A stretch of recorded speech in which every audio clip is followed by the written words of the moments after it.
Hello everyone, welcome to this lecture. In this lecture, we will discuss one best practice we should follow while using the subject or behavior subject on the service.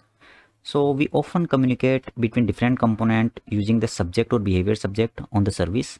So let's see how do we do it. Let's jump into the code. I have created a best practices service, and in this service, I have created a behavior subject which is going to emit the value of type string. So the first string that it is going to emit is first message, and we are exposing a observable by calling the as observable method on this behavior subject. So you can see by default these two fields on this service are public. So let's see how we are going to consume it on the component side. In the component, I have declared observable of type string, which is message dollar, and injected the service in the constructor. And in ngOnInit method, I am storing the reference of observable exposed by the service into this local variable.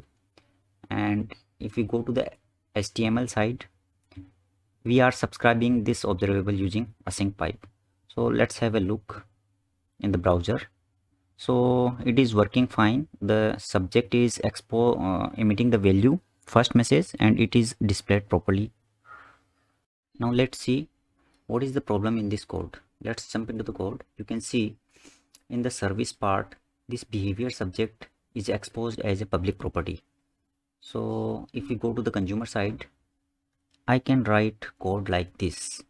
So I can call the behavior subject on service, and I can call the complete method on it, and then I can call the next method and emit some other value. So let me save it, and let's go to the browser.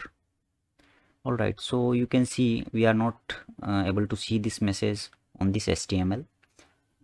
The reason is we are calling this complete method on this behavior subject before the observable is subscribed. So if you look at here in the HTML, we are subscribing using async pipe, and the rendering is occurring later when this method is called, when the subject is completed. So we are not getting the first value emitted by the subject, neither we are getting the next value.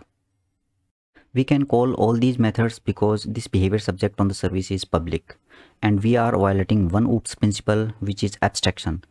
Abstraction means show necessary. So we should expose only those fields on the service which are necessary for the consumer. So in this component, this behavior subject was unnecessary. We could misuse this subject, and we can call undesired methods, for example complete and next. So let's see how can we avoid it. There are multiple ways. We are follow this way. We will make this subject as private. We will expose this emit message method, which will take message as a parameter, and we are calling the next method on this behavior subject in this method. Let's go to the component. Here we cannot call this complete method, right? Because this is private, so we cannot misuse it. So let me comment it out. And if we want to emit some message, then we will have to use the public API exposed by this service. So we are going to call this emit message method on the subject, the service dot this method, and we are going to call this message. All right, so let me save it and look into the browser.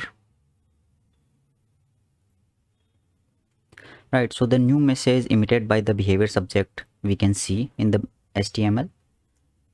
So the key takeaway of this session is we should always expose the subject as private.